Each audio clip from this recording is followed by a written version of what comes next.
classificação super importante para o Cruzeiro.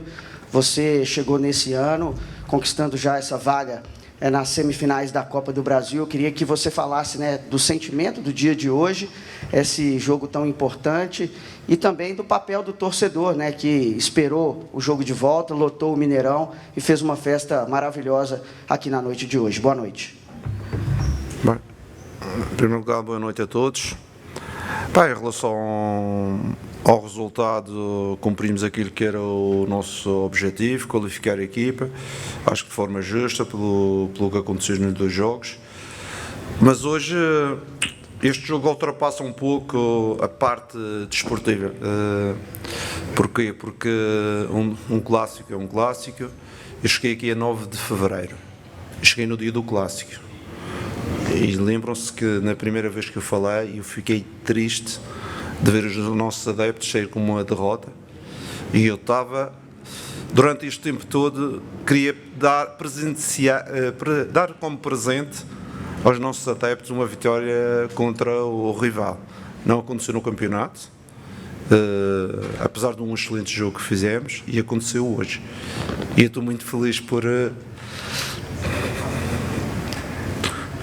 conseguir dar esta vitória a todos os cruzeirenses, claro, com a ajuda de todo o grupo, mas estamos muito felizes por isso.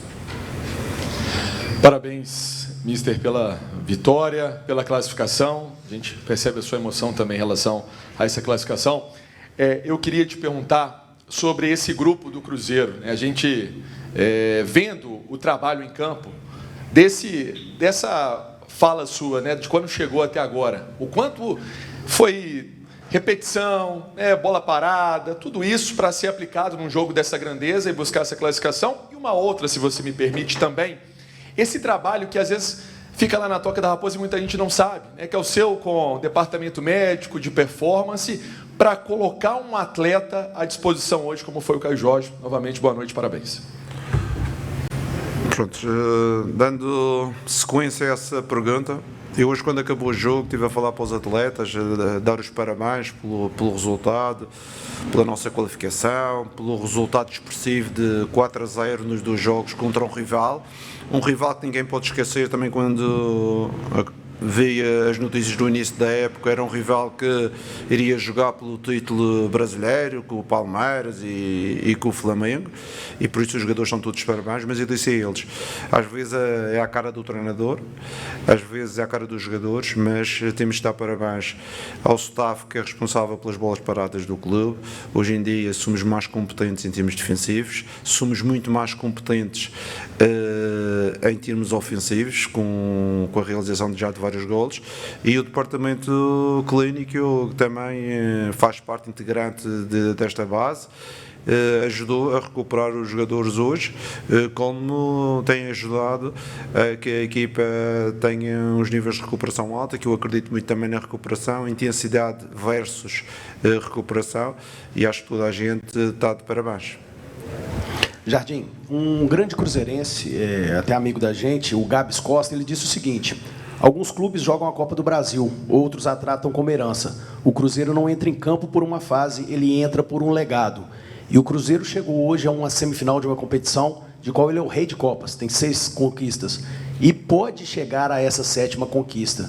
Como é que é isso? Como é que você enxerga essa possibilidade real que hoje o Cruzeiro tem? O Cruzeiro aí que tem 11 gols na competição, não sofreu nenhum, mostrando um equilíbrio, porque a gente fala muito do equilíbrio do time no Campeonato Brasileiro, e agora mostrando esse equilíbrio também na Copa do Brasil. Afinal de contas, eliminou um time aí que é forte, o rival, enfim. Queria saber de você como é que você enxerga essa competição.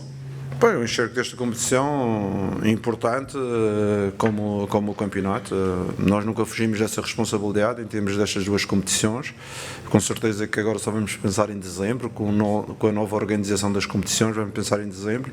Mas eu vou-vos dizer uma coisa em relação àquilo que é o passado. Para mim, o passado é uma história que é muito importante. Mas para nós técnicos importante é o próximo jogo e o que vai acontecer no presente. É como hoje, diziam que desde 2019 acho que não ganhávamos, mas isso fazia o passado. 2021 aqui em casa não ganhávamos, mas isso pertencia ao passado. O importante é o presente foi que ganhamos, como alguns tabus que também já conseguimos.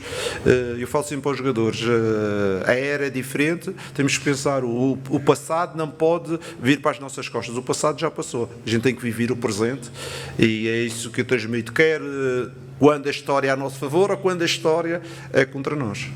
Jardim, tudo bem? Boa noite. A sua emoção é a emoção de muitos torcedores do Cruzeiro. Quando acabou o jogo, muitos torcedores do Cruzeiro chorando. E o Cruzeiro passou por muitas coisas durante esses anos. E para voltar a ser o Cruzeiro, tem muita gente por detrás, muitas pessoas que não estão nos holofotes, da faxina, do segurança, do cozinheiro. Qual que é a importância desses trabalhadores também que fazem o Cruzeiro ser o que o Cruzeiro é? Muito obrigado. Todo o grupo de trabalho tem a sua importância nas diferentes áreas e eu como técnico, eu acredito que existem técnicos e eu tenho essa possibilidade de trazer um staff com muita gente para aqui. Se eu pedisse ao padrinho que era para trazer 5 ou 6 pessoas comigo, ele ia aceitar. E eu desde o início disse, vou trazer um staff só de 3 pessoas e depois vamos avaliar o que é que temos na Tóquio, o que é que temos, e eu encontrei muitos bons profissionais, alguns que não se enquadravam saíram, mas os que se enquadraram a gente rentabilizou-os e eles hoje estão a desenvolver um grande trabalho a todos os níveis, por isso isto é sempre uma vitória do todo, esta e as outras. Em relação à emoção, é aquilo que eu vos digo, eu ando no futebol por emoções. E é uma felicidade muito grande conseguir trazer um jogo, uma vitória 4-0 sobre o nosso rival e os nossos adeptos ficarem extremamente felizes.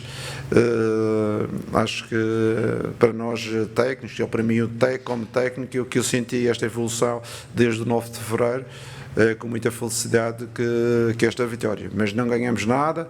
Amanhã já disse à malta, festejem bem que amanhã vamos começar a recuperação, porque no Bahia temos um jogo difícil, temos alguns jogadores de fora, por isso temos que pensar já na frente. Ô Jardim, boa noite. Eu quero fazer um recorte de 2 falas sua e agora. Você falou de trabalhar com emoção e também da quebra de tabus. Desde que você assumiu o Cruzeiro, alguns tabus vêm sendo derrubados. Inclusive hoje, o Cruzeiro em competições nacionais não venceu o Atlético desde 2019 e também não eliminava o Atlético desde 2019 na Copa do Brasil, do ano citado. Você tem noção do tamanho da história que você tem escrito à frente do comando do Cruzeiro? Eu tenho noção é que todos os dias dou o meu melhor em prol daquilo que é o meu trabalho como treinador no Cruzeiro, isso eu tenho a noção. E com certeza que os grandes responsáveis de todo o sucesso são os nossos jogadores, porque os nossos jogadores é que vão lá dentro e mostram a sua qualidade, o seu empenho. E a minha função é orientar, e a malta toda ela aceitou um pouco uma nova ideia, uma nova abordagem que eu tive sobre como jogar futebol e a malta está de parabéns, mas como digo, o treinador é um gestor e os jogadores é que jogam e conseguem trazer os resultados até agora positivos. Jardim, parabéns pela classificação, mais uma vitória. Queria que você já falou de algumas coisas que a gente não consegue acompanhar, não consegue ver. Hoje esse clássico também teve um caráter diferente por conta do adversário, né? Você repetidas vezes também já disse que olha para dentro, olha para o Cruzeiro, mas a gente sabe como é o futebol hoje, é preciso estudar o adversário. E você tinha um adversário hoje que podia acontecer tudo, né? Estreando um treinador, por mais que o Cruzeiro já conhecesse as peças, mas a ideia do Sampaoli não tinha muito clara do que poderia ser. Como é que foi esse trabalho de entender o adversário que chega para tentar tudo?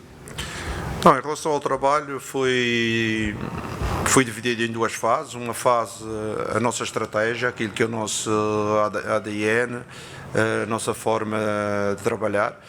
A segunda foi duas alternativas que podiam aparecer neste sistema, que era um sistema já utilizado pelo treinador no Rennes, foi utilizado algumas vezes no Flamengo e tivemos uma análise desse tipo de situações.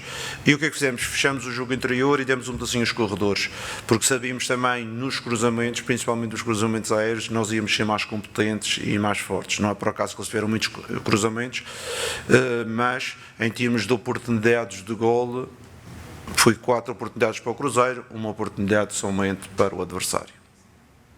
Boa noite, Jardim. Parabéns pela vitória, Rafael da Rádio Fã. Como você disse muito bem, né? Não conhecia um pouco o treinador novo, o que o adversário ia fazer, precisando do resultado. E o Cruzeiro em campo não jogou como a gente diz, né, com o regulamento debaixo do braço, não ficou esperando o Atlético atacar. É um Cruzeiro ofensivo, partindo sempre da mesma forma. Como é que é esse seu Cruzeiro? Independente de estar ganhando de 2, de 3, o Cruzeiro vai entrar em campo dessa forma? Para cima mesmo? É assim que o Cruzeiro joga? A nossa forma de jogar é, quando temos bola, queremos construir, queremos atacar, não deixamos de atacar, porque o Cruzeiro é das equipas que tem mais golos, é da equipa que cria mais situações. Quando não temos bola, temos que recolher as tropas e temos que estar equilibrados, pressionando algumas vezes, outras vezes que não há possibilidade de pressionar, com o time equilibrado. Acho que hoje batimos um recorde da Copa, não sofrer golos durante esta eliminatória, não sofremos nenhum gol e estão de parabéns em termos estratégicos o comportamento dos nossos jogadores. Ô Jardim, essa emoção aí sua inicialmente, por tudo que você vem vivenciando aqui no Cruzeiro, vendo a paixão desse torcedor, rodando Minas Gerais, vendo o quão cruzeirense é o nosso estado, né? Isso também tem a ver com isso, está se tornando aí um mineiro, cruzeirense cada vez mais, nessa história que vem sendo construída, ainda com pouco tempo, mas que o torcedor espera que seja por muitos anos? Com certeza que eu adaptei-me lindamente a Minas Gerais, eu e a família, existem umas semelhanças entre os portugueses e os mineiros em algumas coisas, não só na gastronomia, mas também em termos comportamentais. Mas esta emoção foi, como disse, eu no dia de estreia aqui um apresento, mas a gente perdeu 2-0, 60 mil no estádio, e eu senti ali as pessoas muito, muito tristes. E eu pessoalmente, como já tinha dito aqui, eu tinha isto como objetivo de conseguir dar uma vitória dentro do Mineirão contra o nosso rival, para que estas pessoas hoje saíssem felizes, e conseguimos. Não ganhamos nada, só qualificamos a equipa, mas consegui um objetivo que era mais meu pessoal, de ver hoje estes 60 mil vão estar na rua, vão estar em casa com as famílias e vão estar extremamente alegres, e foi um objetivo pessoal conseguido. Boa noite, Jardim. João Vitor Pena, no ataque. Como você citou, a CBF mudou o calendário. Eu queria que você desse a sua avaliação, se você preferia que esses jogos fossem agora, ou se você achou positiva essa mudança para o fim do ano, e como é que você projeta essas próximas rodadas aí do Campeonato Brasileiro? Em relação à Federação, eu acho que a Federação aproveitou a eliminação do Palmeiras, Botafogo e Flamengo da Copa do Brasil e deu uma reorganizada no calendário. Se isso não acontecesse, eles iam ter que organizar de outra forma. Não tenho que achar positivo nem negativo, é o que é, e nós temos que nos preparar para o que é. Em relação ao campeonato que vamos ter agora até a meia-final da taça, vai ser um campeonato duro, um campeonato em que tem muitas equipas a brigar pelos primeiros lugares, e que nós vamos ter que ser competentes, humildes, trabalhadores, para ir continuando a angariar pontos para no fim vermos o que é que vamos conseguir. Jardim, aqui, Tomás Machado. Foi o São Paulo. São Paulo, desculpem. Não é Botafogo, foi São Paulo da Libertadores, que ainda é isso mesmo. Aqui, na última vez que nós estivemos aqui, nós falamos sobre essa parada que ia ter. Você estava até na dúvida onde ia descansar, que a esposa que ia decidir, né? Eu queria que você falasse um pouco como que foi esse descanso, a importância para o time. E esse jogo de hoje, o torcedor não tem hora de parar de comemorar. Vai varar a madrugada e até amanhã de manhã. Você e os jogadores vai comemorar, vai fazer alguma... O que você vai fazer depois que sair daqui, essa vitória que foi tão importante? Olha, a minha comemoração é chegar em casa, estou com a família, o meu filho visitar, tenho alguns amigos que também vieram me visitar e vou aproveitar de jantar depois de sair daqui. Em relação ao tempo de recuperação, normalmente, por exemplo, amanhã já temos treino, não temos tempo de recuperar, já temos jogo do Bahia na segunda-feira e tudo isto às vezes acarreta uma sobrecarga e por isso temos que ter esta capacidade de gerir em alguns momentos o efetivo e descansá-los, não só em termos físicos, mas também em termos psicológicos de, vamos assim, usufruírem da família, dos amigos, mas acredito que a partir de amanhã está toda a gente outra vez começando a focar para recuperar bem, em primeiro lugar, e depois para preparar o jogo do Bahia.